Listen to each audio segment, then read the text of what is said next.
ప్రభునందు దేవుని పిల్లారా, 34వ మోసే సుఖోపవాస కూడిక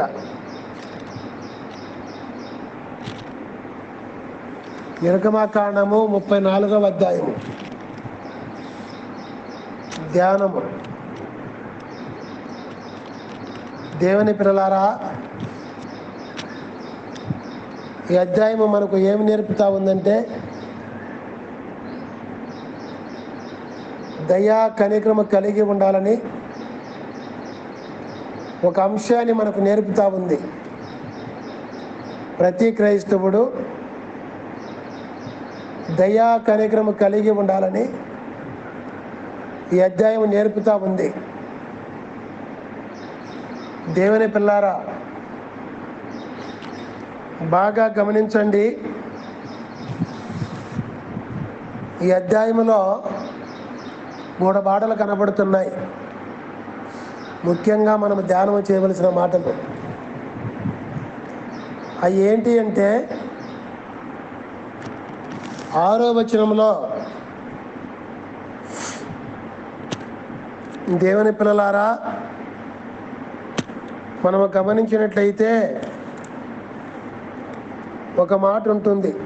ఏమిటంటే, యెహోవా అతని దాటి వెళ్ళుచు, యెహోవా కనికరము, దయ, దీర్ఘశాంతరము, విస్తారమైన కృపా సత్యమును గల దేవుడైన యెహోవా అని. చూడండి దేవుని పిల్లారా, ఈ వచనములో యెహోవా అనే మాట 3 సార్లు కనపడుతుంది. ఎన్నిసార్లు? మరి ఫస్ట్ అతని ఎదుట యెహోవా అని కనపడుతుంది, అతని దాటి వెళ్ళుచు. రెండోది యెహోవా కనికరము, దయ, దీర్ఘశాంతరము, విస్తారమైన కృపాసత్యముల గల దేవుడైన యెహోవా. ఇట్లా 3 సార్లు ఈ యొక్క యెహోవా అనే మాట మనకి వచనంలో కనపడుతున్నది. దేవుని పిల్లారా, మరి 3 సార్లు ఒక వచనములో కనపడుచున్నది. అయితే 2 సార్లు సందర్భం కనపడుతూ ఉన్నది. మళ్ళా ముగింపులో కూడా యెహోవా కృప చూపుచు అనే మాట. దేవుని పిల్లారా, కృపా సత్యముల గల దేవుడైన యెహోవా. ఇలాగా 2-3 సార్లు కూడా సందర్భాలు లేకుండా కనపడలేదు. 3 సార్లు కూడా సందర్భాలు కనపడుతున్నాయి. ఇది ఏది ఏమైనా ఆ సందర్భం ఏమిటంటే, యెహోవా అనగా అర్థం కనపడతా ఉంది. యెహోవా అనగా అర్థము. ఏమర్థము? దేవుని పిల్లారా, దయా కనికరము కలిగిన వాడే యెహోవా. యెహోవా అనగా తెలుగులో దేవుడు. ఆ యొక్క హెబ్రూ భాషలో వచ్చేసి యెహోవా. మోసే ఆ హెబ్రీ భాష కలిగిన అబ్రాము యొక్క సంతానం వాడు కనుక, మరి అబ్రాము హెబ్రీయుడు కనుక ఆ యొక్క హెబ్రూ భాషను బట్టి దేవుడు బయలుపడినాడు యెహోవా అనే నామమున. దేవుని పిల్లారా, అబ్రహాముకైతే యెహోవా అనే నామమున బయలుపడలేదు, కానీ మోసేకు బయలుపడినాడు. ఎందుకంటే దేవుని పిల్లారా, ఇదంతా కూడా జరుగుతుందని అబ్రహాముతో దేవుడు మాట్లాడాడు, కానీ జరిగిపోయిన కాలాల గురించి అబ్రహాముతో మాట్లాడినట్టు మనకు కనబడలేదు. జరిగిపోయిన కాలాల గురించి, జరగబోయే కాలాల గురించి వాగ్దానం చేసినట్టు మనం చెప్పగలం. జరిగిపోయిన కాలాల గురించి దేవుడు అబ్రహాముకు చూపించినట్లు లేదు, కానీ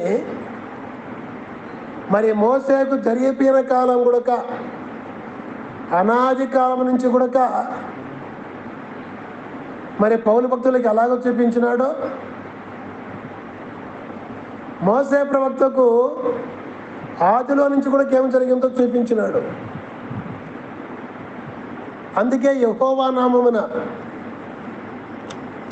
మోసేకు బయలుపడిన దేవుడు కనికరము దయ అంటూ, దేని పిల్లారా, మరి ఇక రాసిన మాటను బట్టి చూస్తే ఈ పేరు ఎందుకు దేవుడు బయలుపరుచుకున్నాడు? ఆ హెబ్రూ భాషలో యెహోవా అనే నామమును అని చూస్తే దేవుని పిల్లారా, మరి అబ్రహాము పుట్టక ముందు నుంచి కూడా అబ్రహాము సంతానమైనటువంటి ఒక వ్యక్తి మోసే ప్రవక్తకు సీనాయి కొండ పైన 40 దినాలు ఉపవాసం ఉన్నప్పుడు ఎందుకు ఈ విధంగా బయలుపడినాడంటే,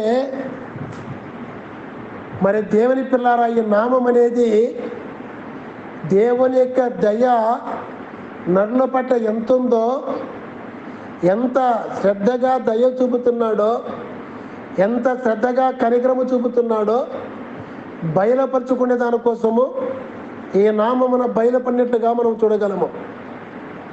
ఎందుకంటే దేవుని పిల్లారా, ఆది కాండములో 2వ అధ్యాయములో మనము చూసినట్లయితే,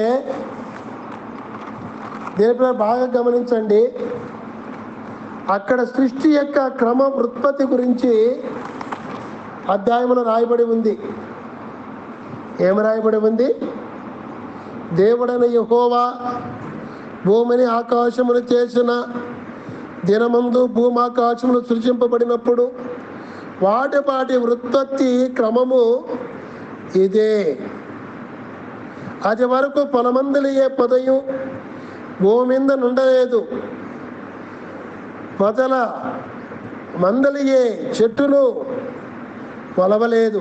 ఏలైనగా దేవుడైన యెహోవా భూమి మీద వాన కురిపించలేదు, నేలను చేతపరచుటకు నరుడు లేడు. అయితే ఆవిరి భూమి నుండి లేచి నేల అంతటిని తడిపెను. దేవుడైన యెహోవా నేలమంటితో నన్ను నిర్మించి వారి నాసికారంధ్రములలో జీవవాయువులను ఊదగా నరుడు జీవాత్మాయును. దేవుడైన యెహోవా తూర్పున ఏదోనులో ఒక తోట వేసి తాను నిర్మించిన నన్ను దానిలో ఉంచెను. ఇలాగ చెప్పుకుంటా పోతే యెహోవా అనే దయ మొట్టమొదటగా నన్ను స్తుతించక ముందే ఈ సృష్టి క్రమమంతా కూడా ఉత్పత్తి చేసిన దేవుడు యెహోవా దేవుడే. నరులు చేసిన దేవుడు ఆయనే. ఆయనే ఇంత నరుల కోసము ఈ సృష్టి అంతా చేసి ఉన్నాడు అని నిరూపించుకోవడానికి దేవుని పిల్లారా యెహోవా నామమున బయలుపడినట్లుగా మనము చూడగలము. నిజమే, ఈ మాటను బట్టి చూస్తే ఈ అర్థము తెలియని వారు చాలామంది ప్రశ్నిస్తూ ఉంటారు. ఆ ప్రశ్నించే వారు యొక్క మాటలో మనము చూస్తే, నేల నుండి ఆవిరి పుట్టింది, దానితో నరుడు చేసినాడు దేవుడిని కూడా కొంతమంది ప్రశ్నించేవారు ఉంటారు. వారికి ప్రశ్న, మొదటి అధ్యాయములో భూమిని నీళ్లను, భూమి మీద నీళ్ళని కూడా ఒకసారి సమకూర్చి అగాధంలో వెలుగును చేసి సృష్టి అంతా ఎలాగ చేసినాడో ఆ దేవుడే చేసినట్టు మనకు 1వ అధ్యాయంలో చూడొచ్చు వాళ్ళకి జవాబు. ఆ నీళ్ళ కూడా 6 నెలలుగా చేసింది దేవుడే, ఆవిని రప్పించింది కూడా దేవుడే అని మనం తెలుసుకోవచ్చు.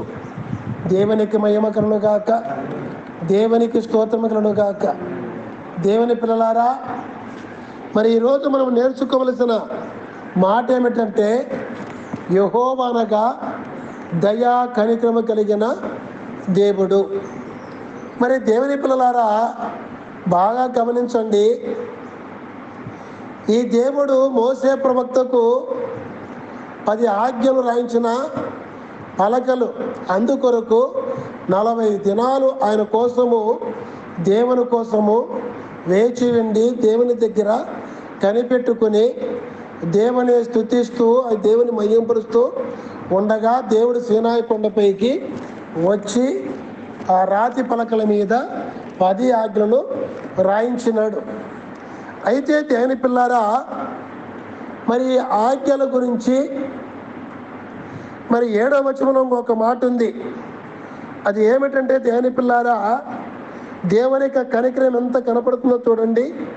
7వ వచనంలో ఆయన 1000 మందికి కృపను చూపుచు దోషమును, అపరాధమును, పాపమును క్షమించును గాని ఆయన ఏమాత్రమును దోషులను నిర్దోషులుగా ఎంచగా 3-4 తరముల వరకు తనుల దోషమును కుమారుల మీదకిని రప్పించునని ప్రకటించును.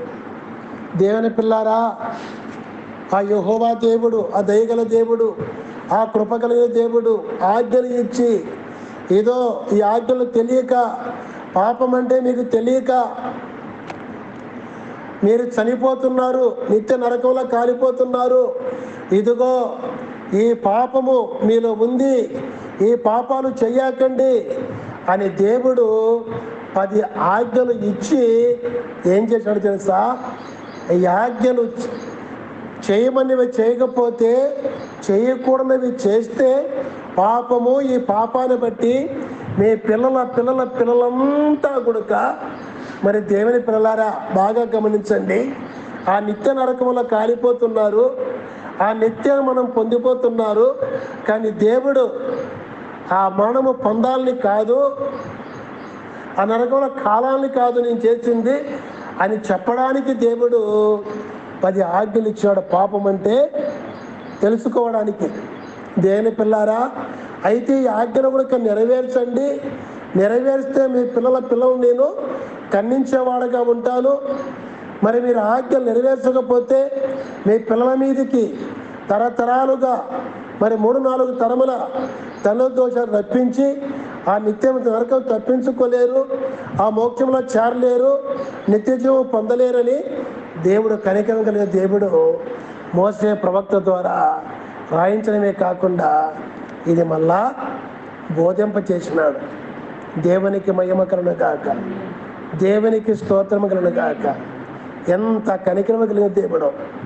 ఆ పాపం అంటే తెలియపరిచి, పాపము చేయొద్దు, చేస్తే మీ పిల్లలు మరి తెల్ల దోషాలు వచ్చి వారిని చంపేస్తాయి, నరకమున వేచేస్తాయి, మిమ్మల్ని కూడా వేచేస్తాయి. కనుక ఈ ఆజ్ఞలు మీరు నడవాలి అని చెప్పి ఇక్కడ రాయించినాడు. ఇది రాయించడానికి ఇంకొక కృపను చూపినాడు. ఏమిటి ఆ కృప అంటే దేవుని పిల్లారా, 40 దినాలు ఈ రాతి పలకల మీద ఆజ్ఞలు రాయించడానికి మోసే ప్రవక్తను అన్నము లేకుండా, నీళ్ళు లేకుండా ఉంచి ఉన్నాడు. 40 రోజులు అన్నము నీళ్ళు లేకుండా ఏ నరుడు కూడా బ్రతకలేడు. దేవుని పిల్లలారా, మరి మోసే ప్రవక్త స్థలములో మరి 40 రోజులు నీళ్ళు అన్నము లేకుండా బ్రతికినాడంటే దేవుని యొక్క శక్తితో బ్రతకగలిగినాడు. నిజమే, దేవుని యొక్క శక్తితో కాక ఇంకా ఏరే విధంగా కాదని మరి దేవుని యొక్క వాక్యము నిరూపిస్తూ ఉంది. దేవుని పిల్లారా, ఎందుకంటే 3 రోజులు అన్నము నీళ్ళు త్రాగకుండా తినకంటే మనిషి చిక్కిపోతాడని మరి మత్తయి సువార్త 6వ అధ్యాయములో 16వ వచనంలో మనము చూడగలము.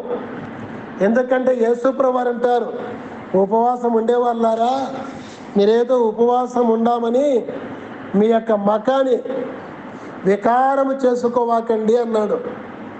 ఏమంట? వికారము చేసుకోవాకండి. వికారము చేసుకోకుండా ఏమి చేసుకోమన్నాడు? తలకు నూనె అంటుకొని మకాన్ని కడుక్కోండి అన్నాడు. వికారం చేసుకోకుండా. ఎందుకు? ఒక 3 రోజులు అన్నం లేకపోతే మనిషి చిక్కిపోతాడు, బలహీన పడిపోతాడు. అలాగా ఉండకూడదు. ఉండకూడదు అంటే ఏం చేయాలా?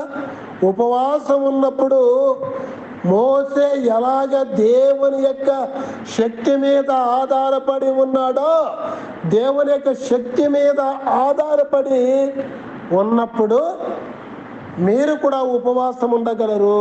అంటే నూనెతో తల అంటుకోమంటే దేవుని యొక్క ఆత్మను కలిగి మీరు ఉపవాసం ఉండాలి, కానీ శారీరకంగా ఉపవాసము ఉండకూడదు అని అర్థము. అలాగ మీరు ఉంటే మీ మకాలు వికారమైపోతాయి. దేవుని నమ్మి కూడా కయ్యలు వికారంగా ఉన్నారు. ఎందుకని? జనాము చూసి నా నామానికి అవమానం కలుగుతుంది, నా నామము శక్తిగల నామము, కనికరము గల నామం అని చెప్పేసి నిరూపించడానికి అక్కడ యేసు ప్రభువుడికి ఏమన్నాడు? మకము కడుగుకోండి. కడుగుకోవాలా? తలకు నూనె అంటుకోవాలా? మరి తలకు నూనె అంటే పరిశుద్ధాత్మను మీరు పరిశుద్ధాత్మతో నింపబడాలా. దేవుని శక్తి మీకు వస్తుంది ఆత్మతో నింపబడినప్పుడు. మకం కడుక్కోవాలంటే దేవుని ఆత్మ మీ మీదకి రావాలంటే మీలో పాపము ఉండకూడదు. ఉపవాసం ఉండడం కాదు, కానీ ఉపవాసం ఉండి మీ ప్రతి పాపాన్ని కడిగి వేసుకోవాలి. మీ యొక్క హృదయాన్ని తేజస్సుగా ఉంచుకోవాలి. మోసే ప్రవక్త ఎలాగా 40 రోజులు చచ్చిపోతానేమో అన్నము లేకుండా నీళ్ళు లేకుండా అనుకోలేదు. దేవుడు చెప్పగా సీనాయి కొండపైకి వెళ్ళిపోయినాడు.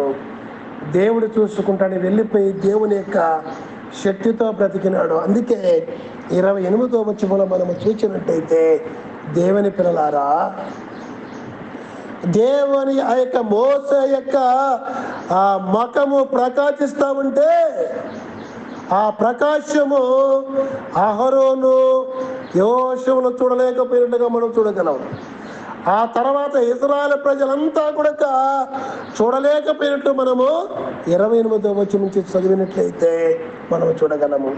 దేవుని యొక్క ఆత్మతో నింపబడితే, దేవుని యొక్క శక్తితో మనం ఉన్నట్లయితే మన యొక్క మకము ఎలాగ ఉంటుంది తెలుసా? ప్రకాశిస్తూ ఉంటుంది. ప్రకాశిస్తూ ఉండాలంటే ఏం చేయాలా? యేసు రక్తముతో నీ పాపాన్ని కడిగి వేసుకొని, పవిత్రపరచుకొని, పరిశుద్ధపరచుకొని, నాలో ఏ పాపము లేదని ప్రభు యొక్క పాదాల దగ్గర నిరూపించుకుంటూ నువ్వు ఉపవాసం ఉండి దేవుని స్తుతిస్తూ ప్రార్థిస్తూ ఉన్నప్పుడు అనేక కార్యాలు దేవుడు చేస్తాడు. అనేక కార్యాలు దేవుడు చేస్తాడు. దేవుని పిల్లారా, బాగా గమనించండి. దేవుడిచ్చిన శక్తిని పరిశుద్ధాత్మ ద్వారా మనం పొందుకుంటాము. ఆత్మతో నింపబడాలంటే కడుగుకోవాలా యేసు రక్తము చేత ప్రతి పాపాన్ని. దేవుని పిల్లారా, మనము కూడా మరి దేవుని యొక్క ఆత్మను పొందుకోవాలా. దేవుని యొక్క సన్నిధిలో గడుపుతూ ఉపవాసం ఉండి లోకంలో జీవించడం కాదు.